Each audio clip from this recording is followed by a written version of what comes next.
So here in this quick tutorial, I will show you how to start a private live stream on YouTube. So for that reason, let me just open up my YouTube and then simply go with the plus sign on the bottom and then go with the live option on the bottom as well. Alright, then right after that, you need to simply go with explore vertical live.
So in today's video, I'm going to show you how to check other YouTube channels earning.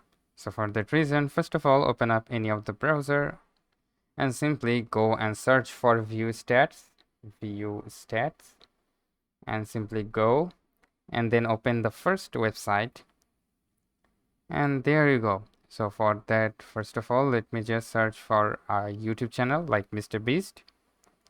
You can go with your YouTube channel as well. So if we scroll down, as you can see, here is the estimated revenue like 2.4 million to 6.6 million. So it is an estimated value. You cannot actually see the exact value of their earning, but you can estimate that from this website. All right. So that's how you can check other YouTube channel earnings. So hope this video helps you out. If yes, please leave a like and we'll see you next time.